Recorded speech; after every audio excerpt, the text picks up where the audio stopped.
Hi everyone, I'm Julianne. Keep watching this video if you're really interested in learning the basics of candle making.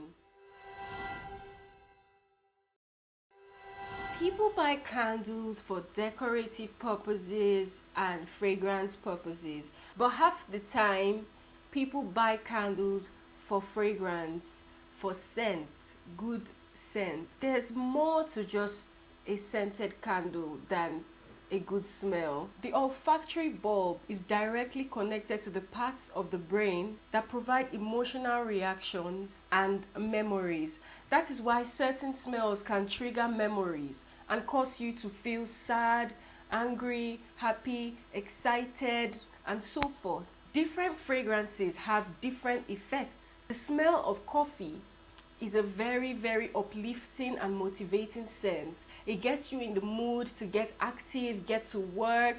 And the smell of chocolate is a calming, soothing effect.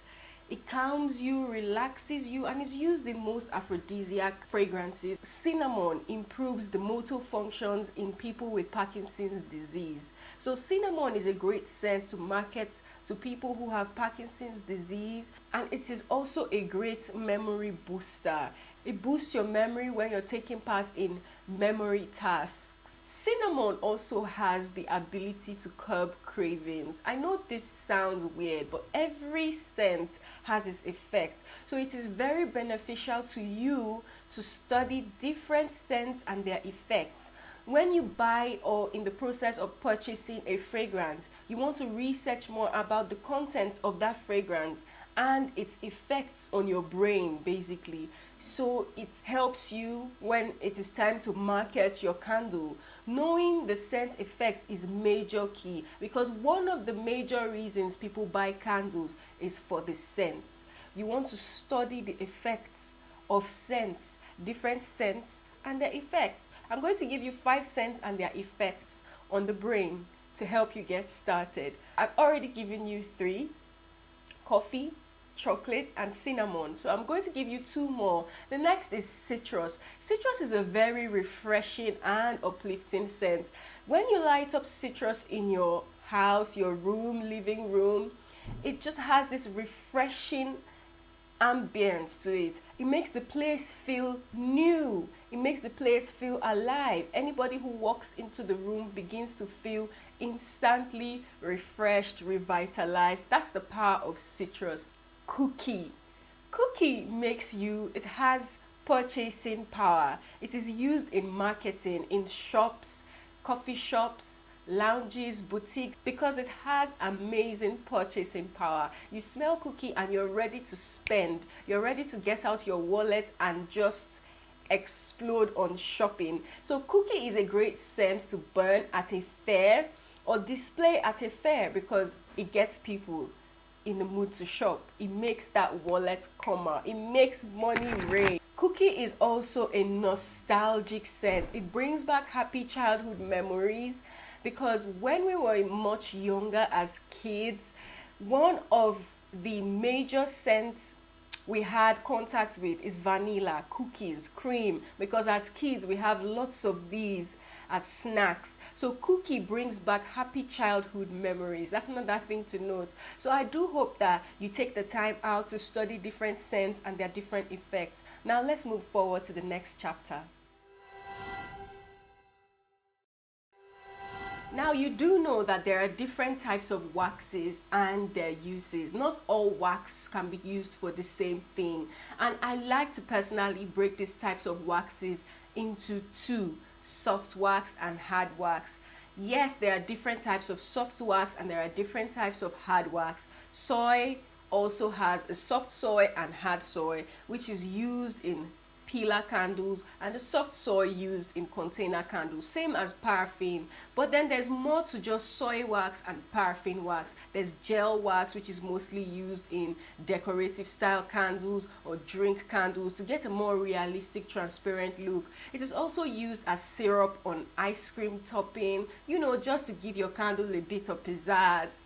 And there's apricot wax, cocoa soy, which are wax blends, cocoa soy, parasoy, There's just a whole lot of wax that we can't conclude in one day. As time goes on, you would explore the different types of waxes. But the major type of wax that we're going to be dealing with today is soy wax and paraffin wax. And we're going to be dealing with soft soy and hard soy, soft paraffin and hard paraffin wax, because those are the two main types of waxes that are mostly used, the very common types of wax that you will find in the markets with ease. The best type of soy wax to begin with for container candles is soy wax Golden Brands 464, because of its ability to give off great scent, its ability to hold well in a container. But soy does have some flaws. Soy is very prone to frosting and cracks on the top of it. Sometimes you make a candle and then when you look on the top of the candle, you see cracks or frosting. It is nothing to be worried about. That's just an aesthetic flaw with soy. You haven't done anything wrong. It is just soy wax. So never get worried when you use soy wax and you notice some frosting or some white looking ashy look on the top of your candle or the sides of your candle. It is nothing to be worried about. It's just an aesthetic flaw with soy. Paraffin, on the other hand, 606 wax blend is really great for beginners. You have no problems with heat throw, you have no problems with cold throw. It is just an amazing wax to begin with. If you want to start out candle making, I recommend IGI 606 Para Soy blend. It's a blend of soy and paraffin, and it is a container wax. A container wax is soft wax that sits in a candle. You can't use a container wax, soft wax, for pillar candles, which are candles that stand on their own outside a container. The best type of wax to use for candles that stand outside a container is hard wax. It doesn't matter what type of hard wax, soy hard wax or paraffin hard wax. Just go on and explore with it. The right heat temperature for soy wax is 185 degrees Fahrenheit, and I usually add my fragrance at 185 degrees Fahrenheit as well. Although adding your fragrance at 155 can actually make a world of difference. 155 is great for adding fragrance. It's also great for pouring into the jar. Honestly, my own opinion. Sometimes you have standard rules to making candles, but then in the process of experimenting, you discover that there's actually better temperatures to pour fragrance at, and that's 155 degrees Fahrenheit is perfect to add fragrance. It's perfect to pour in your jar. Don't tell anyone I told you this, because they would think you're breaking the rule. But oh well, it's up to you. Now, when it comes to dessert style candles, you will be working a lot with all types of wax. Yes, all types of wax. Hard, soft, gel wax. Because the creativity in gourmand candle is just limitless. You need soft wax to whip and make it look like a piped cream. You need it for milkshake style candles to get a creamy look. You need hard wax to make up crumbles. You need it for your embeds, those pretty little cookies that you see on the top of candles. You need hard wax for that. And you need gel wax if you're going to be making drink candles like cocktail candles or whiskey candles, Coca-Cola candles. You also need gel wax if you're going to be needing some caramel sauce on the top of your candle as a topping, you know. Or like this waffle that my student made right here with the gel wax dripping all over the waffle. It's just so pretty. So you need all types of waxes for gourmand candles. When it comes to wicks, this is a tricky one, because with wicks, you just have to test and test and test and test. And I advise you to stick mainly to cotton wicks. They are the best. Start out with Echo Wicks, because Echo Wick is self-trimming. It trims itself. So, I mean, who doesn't want a self-trimming wick? And it results in minimized mushrooming. Now, when we talk about mushrooming, it is the build-up of carbon on the tip of the wick after it has been turned off or during burning. You notice your candle begins to have some mushrooms, as you can see from this picture here. That's called mushrooming. So Eco Wick has a minimized mushrooming, which is why I recommend that it is a great place to start. Or you can do CD wicks as well. CD wick is a self-trimming wick as well. It is flat braided with a special filament woven around it that promotes maximum and consistent burn. So CD and Eco Wicks are great places to start. Start with those two and take it from there. Now I'm going to be showing you how to determine the size of wick that you need for your jar. First of all, you need a measuring tape or a ruler. You need the jar that you will be using for your candle. What you do is take this measuring tape and place it within the jar, not from the outside to outside, but within, inside the jar. Measure in inches and then go over to the table on Candle Science or Flaming Candle and determine the size of wick you need for that jar using the table provided. The reason why you want to measure within the jar is because the candle is going to be burning inside the jar. You don't want a wick that is too big that it bursts the jar or creates a large melt pool. You want a wick that is big enough to burn round the jar and not so small that it begins to tunnel. So in candle making, we have terms like they do in the airline industry. Alpha, delta, you get what I mean. So candle terminologies are basically the terms that we use in candle making for easier communication. I'm going to be giving you 24 candle terminologies. You can get your pen and paper and note this down, or just keep rewatching this video every time that you need to. The first is wick up. When you hear the term wick up, that means to go higher, a size higher in the same wick series. An example is going from an Echo 2 to an Echo 4. I mean, you can't go from an Echo 2 to a CD4. It has to be the same series, so you have to use Echo. Next is wick down. It's just the opposite of wick up.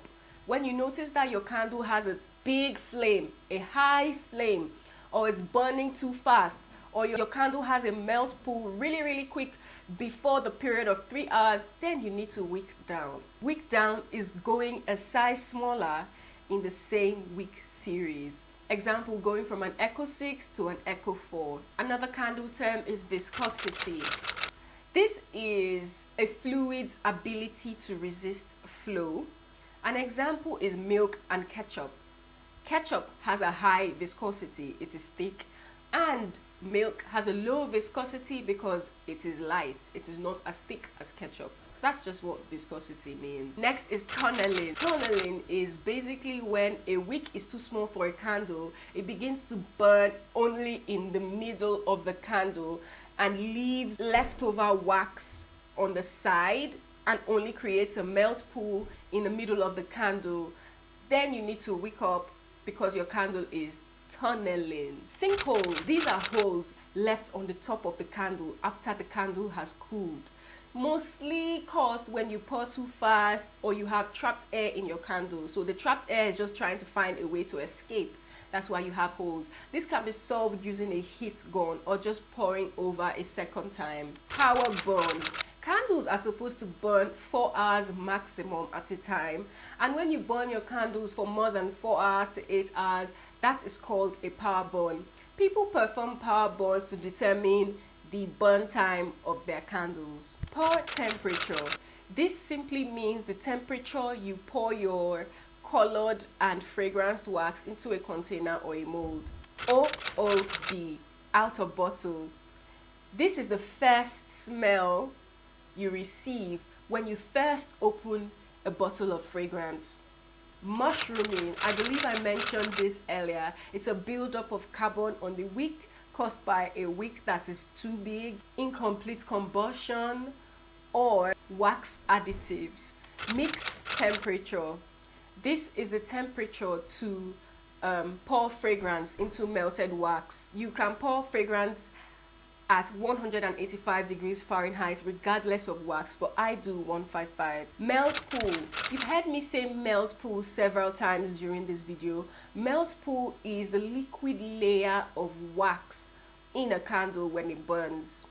It's called melt pool. So when your candle burns, the wax melts. That liquid layer is called melt pool. Melt point.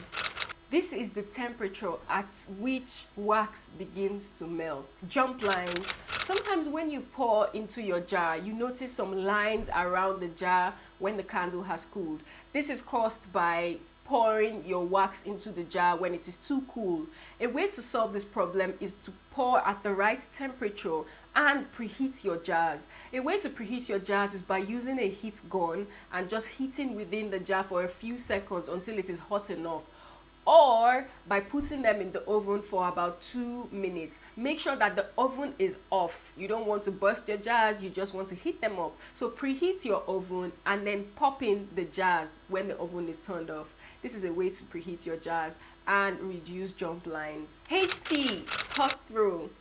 This is the smell you get from your candle, the power of fragrance in your candle when it is on, when it is lit. And the opposite of that is CT, cold through, the power of fragrance, the strength of fragrance from your candle when it is off. Sometimes you walk into a room, the candle isn't lit, but you can smell how beautiful it is. That's the cold through talking. Hang up. Sometimes you have, for example, I have this jar right here, and as you can see, it has some wax on the side of the jar. This is called hang up. Gutter or overflow, as commonly described. Overflow is basically wax dripping out of the jar. When your candle is too full and it's burning, it drips out of the jar. Most dessert candles have that problem. Well, it's not a problem because you pipe all the way to the top and it overflows up to here. So when it burns, it drips down the side. That is called gutter or overflow. Make sure to pre-warn your customers to use a saucer for candles that are likely to have overflow. Glass adhesion or wet spots. Sometimes when you make your candles and it has cooled, you notice that on the side of the jar, it looks wet on some parts of the candle. It's actually not wet, although it's called wet spots because it looks wet. It's actually not wet. That is just the candle pulling away from the jar, and this is caused by the presence of paraffin in your wax. 606 is likely to do this, same as all paraffin waxes. They're likely to do this, pull away from the jar. Frosting. You've heard me describe this as a natural flaw with soy wax. This is just the white crystalline texture that you see on the top of your candle after it has cooled. It's a natural problem with soy wax sometimes. FL, fragrance load. This is the percentage of fragrance present in your candle. Burn cycle or burn test. Basically, when you make your candles, on the label, it is supposed to have written there the burn time. This is the total amount of time that your candle can burn. And to find out how long your candle can burn, you need to perform a power burn. Remember what a power burn is? Did you note it down? Otherwise, rewind this video and listen to what a power burn is. Soot. This is the buildup of black smoke around your jar. Sometimes it's caused by the wick type. Sometimes it's caused by the presence of paraffin in the candle. FO. I know you know what FO is, fragrance oil. And the final terminology I'm giving you today is scent through. This is the strength of fragrance in a candle. Let's move on to the next chapter. So when it comes to wax and fragrance calculation, this is a broad topic. The first thing you want to do is find out how much wax and fragrance oil that your jar can hold. All you need to do is get a scale, get your jar on the scale. Now the scale is reading the weight of the jar. Tear it down to 0 and then pour water in it up to where you want your wax to stop.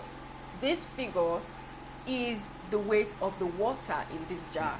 Now what we want to do is convert this water to wax weight.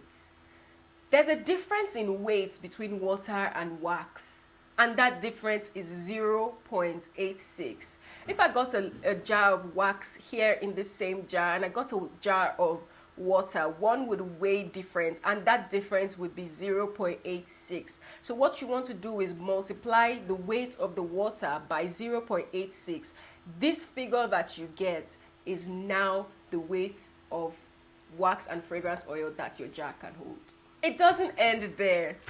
This weight that your jar can hold must be split into two between your wax and your fragrance oil. Let's do this math together. So let's assume that our jar can hold 10 ounces of wax, and then let's assume that the fragrance load we've decided to use is 10%. Since everyone uses 10% these days, let's stick with 10%. So what you want to do right now is add 100% to your percentage fragrance load, and then divide your total number of jar by that. So what we're going to do is the total number our jar can hold is 10 divided by 100% plus the fragrance load, which is 10%, right?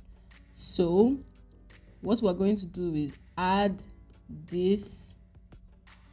What we're going to do is add this to get the total of 110%. So we're going to still divide 10 divided by 110%. Now we need to find what 110% is. 110% is simply 110 divided by 100. So 10 divided by 110 divided by 100 is 1.1. So 10 divided by 1.1 will give us 9.09. So this is how much wax we're going to be using for our 10-ounce candle. Now to find the fragrance oil, finding how much fragrance oil you need after finding your wax is super easy. You have a 10-ounce jar and you already know that your wax is 9.09 ounce of that 10 ounce. So what you want to do is subtract that from 10, which is 10 minus 9.09, and our fragrance oil would be 0.91 ounce. So this is our fragrance oil. I hope it is very, very clear. Otherwise, we can just go ahead and just repeat it again. Let's do another example. So this time around, our jar is 12 ounce, and let's assume that our fragrance load is, let's just stick with 10%. Everyone uses 10% these days. So our fragrance load is 10%. So what you want to do is 12 ounce divided by 100% plus 10%. That is 12 divided by 110%, because if you add 100 to 10%, that is 110%. 110% is simply 110 divided by 100, which is 1.1. So we're going to be doing 12 divided by 1.1, and that equals to 10.09 ounce of wax.